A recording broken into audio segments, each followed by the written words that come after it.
U.S. Coast Guard officials announced today that they are calling off the search and rescue operations for the passenger Jaylen Hill, the 30-year-old man who went overboard from the Carnival Elation off the coast of Florida this weekend.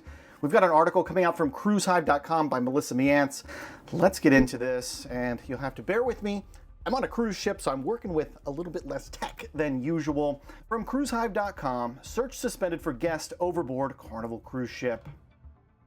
The U.S. Coast Guard has suspended their search for a guest who went intentionally overboard from the Carnival Elation over the weekend.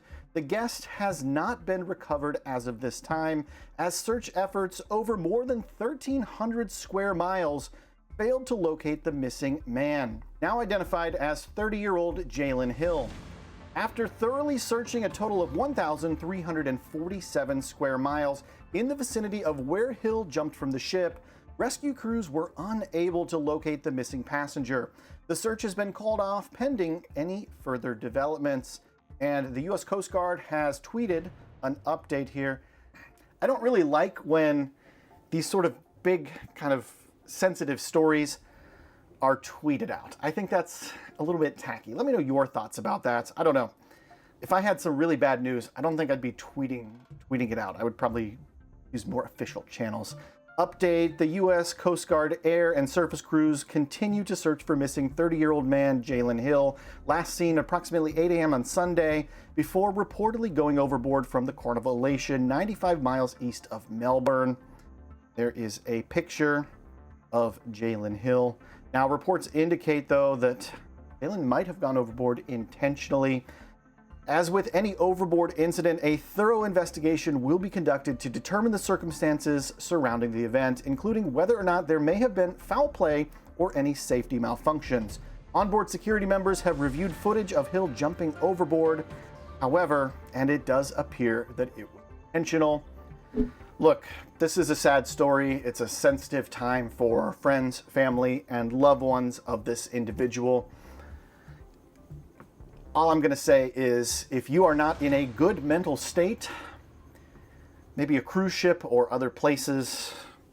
Sorry, I'm looking out my window over here at the water going by. If you're not in a good mental state, maybe don't go on a cruise ship, and definitely don't spend time alone.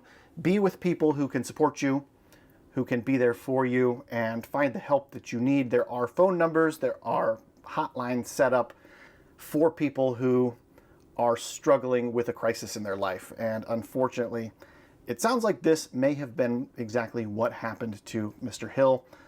Let's finish up with this article. Various assets from the U.S. Coast Guard were utilized in the search efforts, including an 87-foot cutter Tarpon from St. Petersburg, Florida, a C-130 aircraft Hercules from Clearwater, and an HC-144 Ocean Sentry plane based out of Miami. Each unit conducted multiple sweeps of their own search areas. Petty Officer Eric Rodriguez of the U.S. Coast Guard District 7 says, "We offer our deepest condolences to the Hill family. Our crews take our life-saving mission very seriously. Anytime we can't bring a loved one home to their family is a pain that we all feel." And just imagine what kind of feelings are going through all of these individuals in the Coast Guard who are out there trying to save a life and they're unable to do it. I really do feel like they probably feel the pain that a lot of these families do. Maybe not to the extent, to the depth of it, but just imagine if that was your day-to-day job. You had to go out. It's a life and death situation. It's crazy. Let's find out about why they decided to end the search. The decision to end the search and rescue operation is never an easy one and depends on several factors: weather conditions, the overall length of the search time frame, and the number of search teams and vehicles involved. Survivability assessment and other factors are all taken into consideration. The Carnival Elation was not involved in the search efforts itself, as the overboard was not reported for several hours and the ship was already a significant distance from the search area on its way back to Jacksonville, Florida.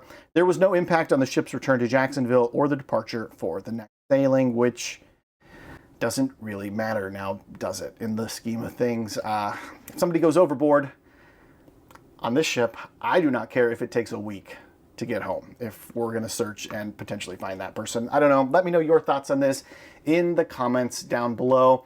Unfortunately, this is a sad reality. We report on about 2 of these every single month, and maybe 20% of them end positively. And unfortunately, here is another one that ended very sadly. Another tragedy coming out from a man overboard. If you're curious as to what can be done about the man overboard problem, I will link to a in-depth video, an in-depth reporting that I did a few months back on how to solve the man overboard problem. It's going to be in the right-hand square after this video. Make sure you get subscribed if you don't want to miss the next Midships Minutes episode, dropping here in about 2 hours' time. Y'all, the web is absolutely abysmal here on the Carnival, what is this? The Carnival Spirit.